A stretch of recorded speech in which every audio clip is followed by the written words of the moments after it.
안녕하세요. DB성형외과의 디테일러 국동비 원장입니다. 이번 영상에서는 제가 소세지 쌍꺼풀 교정 또는 눈 재수술에 대해서 이제 원리나 어떤 방법에 대해서는 여러 번 설명을 드렸는데요. 실제 사례 케이스 사진을 좀 첨부해서 보실 수 있게 해놓긴 했지만 어떤 케이스에서 어떤 수술 방법으로 소세지 교정을 하는 건지 좀 케이스 리뷰를 자세히 해보고자 이번 영상을 준비했습니다.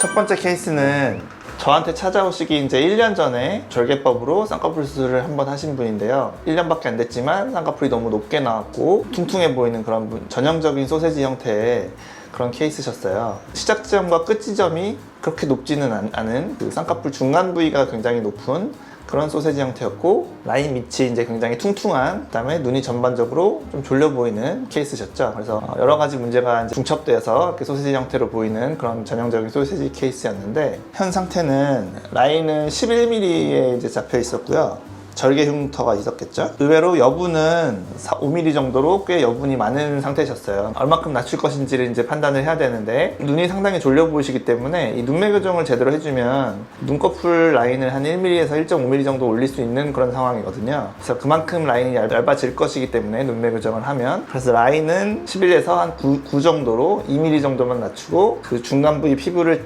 절제하는 피부 절제법으로 계획을 했고요. 시작점과 끝 지점은 만나는 그런 초승달 모양의 인아웃 라인을 디자인해서 라인을 낮춰드리고 눈을 또렷하게 하는 눈매 교정을 해드리고 중간 부위 퉁퉁한 이 소세지 제거를 해서 진행을 하였고, 그래서 5일째 사진 보시면 아직 좀 멍도 많이 들어있고 붓기도 꽤 있는데 라인이 확실히 낮아진 걸 보실 수가 있고, 부어 있는데도 불구하고 눈이 조금 더 또렷해진 느낌이 드시는 걸 보실 수가 있어요.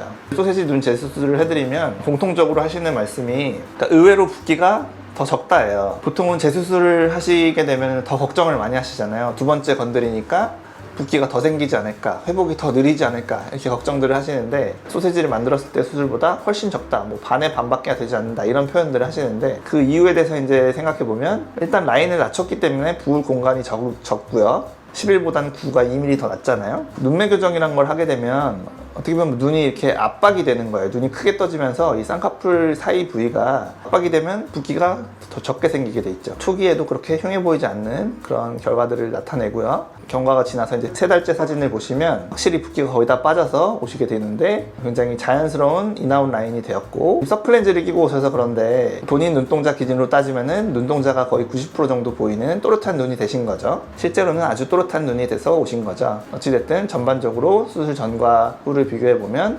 재수술이라는 걸 느껴지지 않을 정도로 처음부터 이렇게 한 것처럼 아주 자연스러운 인아웃 라인을 갖게 되셨다. 두 줄 딱이라는 방법을 하지 않아도 됐었고, 흉터도 한 줄로 남기면서 매끄러운 인아웃 라인을 갖게 되신 거죠. 그래서 만족하고 가신 그런 케이스가 되겠고요.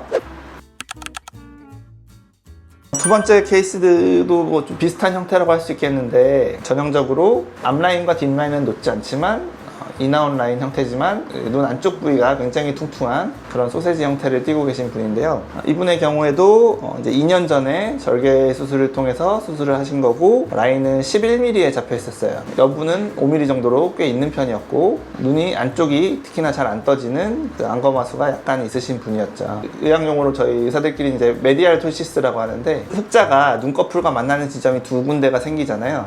근데 두 군데의 높이가 같지가 않으세요. 보시면 안쪽이 더 낮죠. 눈 안쪽이 특히나 잘 안 떠지는 안쪽 눈매 교정을 좀 더 해서 눈도 좀 평행하게 또렷하게 나오고, 그 다음에 특히나 그것 때문에 이 안쪽 쌍꺼풀 두께가 더 두꺼워 보이는 거죠. 눈이 이쪽이 잘 안 떠지니까 안쪽 쌍꺼풀이 소세지 같아 보이는 그런 케이스였어요. 그래서 안쪽 바깥쪽 라인은 그렇게 높지 않은 케이스였기 때문에 11mm에서 이분은 8mm로 라인을 낮춰드렸고, 그 중간 피부 제거는 3mm 정도 해서 피부 절제법으로 라인을 낮춰드린 케이스였고, 메디알 토시스 쪽 눈매 교정을 잘 해서 개선시키는 계획으로 수술을 진행했고요. 그래서 5일째 사진 보시면 어색하지만 앞선 케이스처럼 붓기가 있는데도 불구하고 수술 전보다 더 얇아 보이니까 소세지 교정이 잘 된 것이라고 볼 수 있고요. 크게 떠져 보이는 그런 약간 경향이 있게 사진이 찍혔지만 이제 시간이 지나면서 좀 힘이 빠질 거기 때문에 대칭도 좀 다르고 하긴 하지만 초기에는 이럴 수 있고요. 경과를 이제 한참 나중에 오셨는데, 그러니까 한 달, 두 달 이때는 안 오시고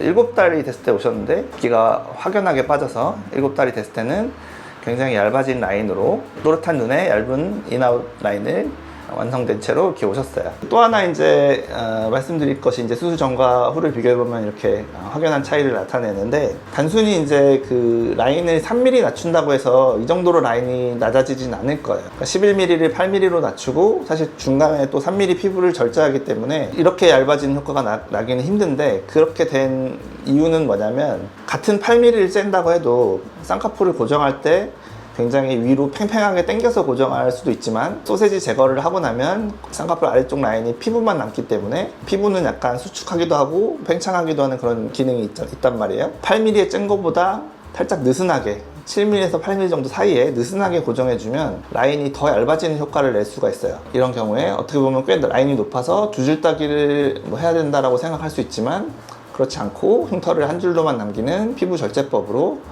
이후에 뭐 생기는 유착이나 어떤 흉터 자국 이런 거 없이 한 줄로 말끔하게 수술을 할 수 있었던 그런 케이스가 되겠고요. 아직 리뷰를 해드릴 케이스가 더 많이 남아 있는데요. 영상이 너무 길어지기 때문에 이번 영상에서는 앞서 소개해드린 두 분까지만 소개해드리는 걸로 하고, 나머지 분들의 케이스 리뷰는 다음 영상에서 다시 한번 소개해드리도록 하겠습니다.